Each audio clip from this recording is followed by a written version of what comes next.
In today's video, we're going to cover 25 things you need to know before moving to Omaha, Nebraska, and we're going to get started right now.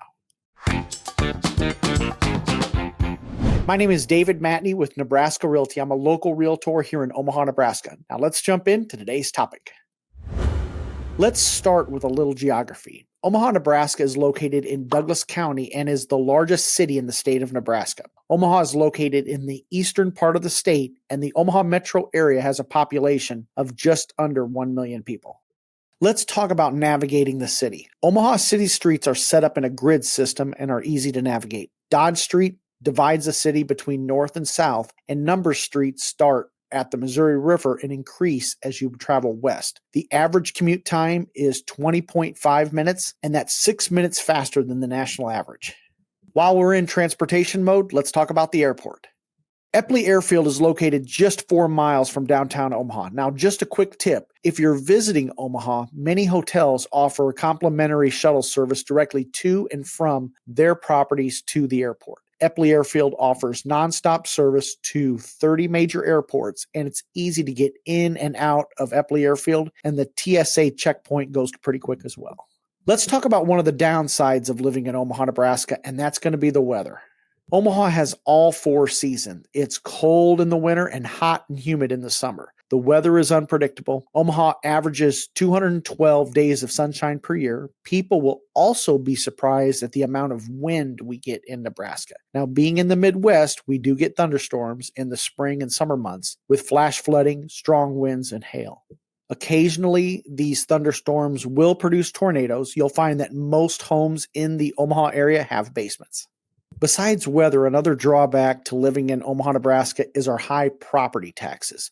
However, one of the benefits is our public school system. And most of the money that is generated from the property taxes goes back into our public school system. Now, in Douglas and Sarpy County, we pay our property taxes in arrears, meaning we pay 2022 taxes in 2023. Property taxes in Omaha are based on assessed value. Every year, the county will assess your home and give you a new valuation. If you're interested in learning more about how to protest your property taxes, I made a video and I'll leave a link in the card above. Our home prices are much more affordable compared to other cities. However, if you're relocating to Omaha, be sure to account for property taxes in your calculation. And if you're a veteran with 100% service-connected disability, you can apply for a property tax exemption. Omaha has one of the lowest unemployment rates in the nation at 2.1%. Companies like to relocate to Omaha because of our well-educated workforce and our Midwest work ethic. Omaha is home to 4 Fortune 500 companies: Berkshire Hathaway, Union Pacific, Peter Kiewit & Sons, and Mutual of Omaha Insurance. Omaha is also home to Valmont Industries, Green Plains Inc., and Werner Enterprises. Omaha is home to a list of vibrant tech companies like Spreetail, LinkedIn, and Huddle. Currently, both Google and Facebook are in the process of building data centers in the Omaha area. Omaha is now known as the Silicon Prairie. Let's take a moment and talk more about taxes. Yes, we do have a state income tax. We also have a 5.5% state sales tax. Omaha has a city sales tax of 1.5%. So the combined sales tax in Omaha, Nebraska is 7%. If you enjoy eating out, we have an additional restaurant tax of 2.5%, along with a 7% sales tax. The good news is we have lots of good places to eat. So if you're a foodie, you're going to love Omaha. And if you're buying groceries, there's no tax on groceries. We also hit you with a yearly motor vehicle tax based on the value of your car. One of our major industries and employers is in the field of healthcare. Omaha is home to several excellent hospitals and medical facilities. In fact, Nebraska Medicine is the only level 1 trauma center in the state of Nebraska. Nebraska Medicine is also ranked 61st by Newsweek's for the world's best hospitals. Omaha is also home to the VA Medical Center and the CHI healthcare system. Omaha has lots of opportunities if you were employed in the medical field. While we're on the topic of health, let's talk about another downside to living in Omaha, and that is the subject of radon. Radon is a naturally occurring, colorless, odorless, radioactive gas. Exposure to high levels of radon over a prolonged period of time can increase the risk of lung cancer. Eastern Nebraska is known for high levels of radon gas. If you're buying a home in the Omaha area, you can have your home tested for radon, and if the radon level is high, you can install a radon mitigation system. A radon mitigation system can be installed to lower the level of radon.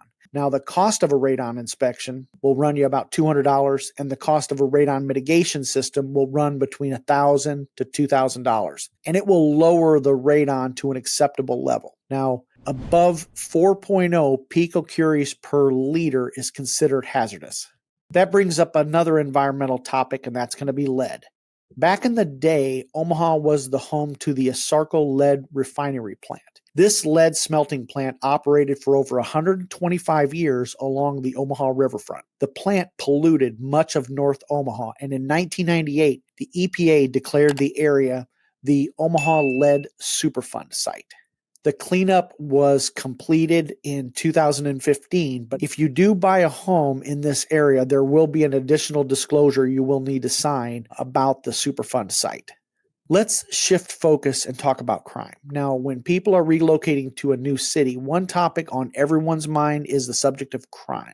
Omaha is not perfect. It's like any other mid-sized city. According to neighborhoodscout.com, you have a 1 in 172 chance in Omaha of being a victim of violent crime. I will leave a link to several websites in the description below of crime mapping in both Douglas and Sarpy County. I'll also leave a link to the Nebraska Sex Registry for registered sex offenders in the description below. Omaha is surrounded by some fantastic smaller communities. Now, if you're relocating to Omaha, you should definitely explore many of the surrounding cities. Bellevue, which is also home to Offutt Air Force Base, Papillion, La Vista, Ralston, Gretna, Elkhorn, and Bennington. Right across the Missouri River is the city of Council Bluffs. One of the things people like about Omaha are some of the neighborhoods and communities inside the city of Omaha. Each of these areas has their own unique qualities, such as Florence, Benson, Exarban, Dundee, the Blackstone District, the Old Market, and Millard. Now, if you want to get out a little bit away from the city, there's also Fort Calhoun, Valley, Ashland, Springfield, Louisville, and Plattsmouth. For those who like to bike, Omaha has an extensive trail system. There are over 120 miles of paved trails throughout the city of Omaha. We also have dam sites which help control with flood control. Lake Zorinsky, Standing Bear Lake, Lake Flanagan, Glen Cunningham Lake, Chaco Hills Recreation Area, and Walnut Creek Recreation Area. There is also Carter Lake near the airport. Now, Carter Lake is actually an oxbow lake of the Missouri River. In 1877, a flood cut off this lake from the rest of the channel. As a result, when you come to Omaha from the airport, you actually drive across a part of Iowa. Omaha people are very friendly and welcoming. They also have a very strong work ethic. The city is very clean too. People will go out of their way to hold the door open for you when you go into a gas station, and people are polite too. I really have become spoiled when I visit other cities and see folks that are, all the homeless and that sort of thing. Do we have homeless people and people on drugs and that sort of thing? Yes, but it's nothing compared to what you see in some of the other metropolitan areas across the nation. Omaha is a very philanthropic town as well. There are folks with a ton of money in this town, and those folks do a lot to contribute to help the less fortunate across our community. Let's take a moment and talk about the quality of life. Omaha is ranked number 8 for city with the best work-life balance and mental health, number 27 for city where Americans are the happiest, number 14 for best cities for young professionals, number 20 for best place to live in the U.S., number 12 for top city for Gen Z, number 9 for best places to live for families, and number 6 for best paying city for Gen Z. One thing you need to be aware of is the condition of our roads, and that is a result of our weather pattern. Omaha has terrible roads with lots of potholes. Now, during the winter, we have wild temperature swings. The snow melts, seeps into the cracks in the concrete, and then refreezes again. In the spring, that leads to some pretty massive potholes. Be prepared. Now, after a while, you're going to get used to it. The city does their best, but it's pretty much a losing battle. We also seem to have a lot of ongoing road construction and maintenance. Omaha housing is much more affordable compared to other markets. According to smartasset.com, Omaha is ranked number 3 for best city for first-time homebuyers. As of March 2023, the average sale price for an existing home was $316,433, and for new construction, the average sale price was $475,831. Omaha is currently in a strong seller's market, and like most of the country, we have an inventory shortage. The Omaha economy is very diverse and steady. As a result, our real estate market reflects our economy. We don't experience the high highs and the low lows. In our market, there's a saying that goes like this: we don't get invited to the party, so we don't get the hangover.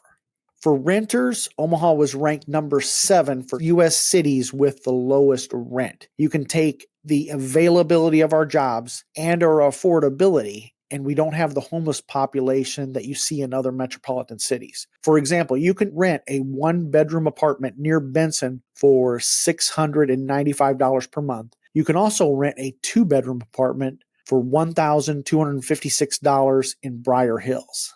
One of Omaha's biggest tourist attractions is the Henry Dorley Zoo and Aquarium. If you're planning to visit Omaha, here are a few tips. It's best to go early, right at 9 a.m., and try to go on a weekday. The zoo is open all year long, but if it's summer, have the kids bring their swimsuits. And if you've never been to the Henry Dorley Zoo, you're going to be in for a real treat. It could easily take you 2 days to explore the entire zoo. I did a video on the zoo, and I'll leave a link in the card above and in the description below. Our public transportation system is getting better. However, Omaha is really a city where you do need to have a car. The Metro bus system offers service to more than 2,500 bus stops across the metro area. We also have Orbit system. Orbit stands for Omaha Rapid Bus Transport, and Orbit runs along the Dodge Street corridor. Orbit has raised platforms, and the Orbit stations have real-time arrival updates. If you bike, you can also bring your bike on board as well. The Orbit buses are orange and are articulated, and you can see them running up and down Dodge Street. Omaha is also in the process of adding a streetcar. The streetcar is going to run from the Blackstone district to downtown Omaha. The streetcar is scheduled to be operational the winter of 2026. We also have the Heartland Bike Share program, and you can also rent Lime scooters. You can learn more about these programs on parkomaha.com website.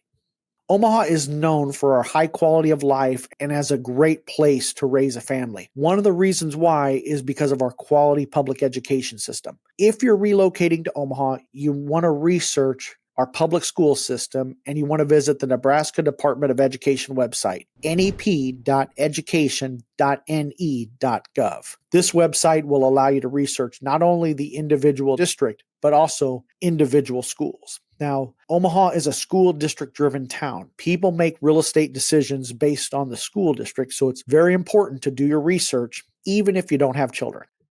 This is really near and dear to my heart. Omaha is a great place if you're a foodie. We have some really great places to eat. For breakfast, there's Lisa's Radio Cafe, Shirley's Diner, Harold's Coffee House, the Saddle Creek Breakfast Club. For lunch, Block 16, Dinkers, the Boys Town Cafe, John's Grecian Delight, the Corvette Cafe, and California Taco. For dinner, there's the Drover, Around the Bend Steakhouse, the Alpine Inn. That's a fun place. It has raccoons. It's not a fancy place. There's Stella's and Oscar's Pizza. Now, Omaha has a reputation that's boring and there's nothing to do. And I completely disagree. I think there's lots to see and do around the Omaha area. I did a video on this topic, and I'll leave a link in the card above. I would say the top 3 would be the Henry Dorley Zoo, the Old Market, and the Gene Leahy Mall. In the summertime, Omaha hosts the NCAA Men's College World Series. It's a great time, and the weather is really nice that time of year. However, we will have one thunderstorm, of course. And if you're talking about thunderstorms and severe weather, I need to explain the difference between a tornado watch and a tornado warning. A tornado watch means all of the conditions are present for severe weather. A tornado warning is issued when a tornado has been sighted, and you should take shelter immediately. Sirens will sound in the Omaha area. One of the reasons why our homeowners insurance rates are higher than the national average is because of our severe weather. Here's a few items. Number one, don't shop for the cheapest policy when it comes to homeowners insurance. You want to shop for homeowners insurance, you want the best policy at the best rate. Now, when we do have severe weather, one of the big issues is hail damage to the roof. If you suspect hail damage, do not call your insurance company. Your first call should be to a local reputable roofer. Have the roofer inspect your home and have the roofer meet with the adjuster. If you need the name of a great roofer, my contact information is in the description below. Speaking of home repairs, let me share with you one of the best inspections you can do when buying a home. If you're buying a home, the best money you'll ever spend is on a sewer scope inspection. It'll set you back about $200, but it's money well spent, especially if you're buying a home that's over 40 years old in a neighborhood with mature trees and the main stack is made of cast iron. And if there's a rubber replacement plug on that main stack, you definitely want a sewer scope of the main line. If the main line backs up, that's not covered by homeowners insurance. And that repair, depending on the repair, it could set you back up to over $10,000.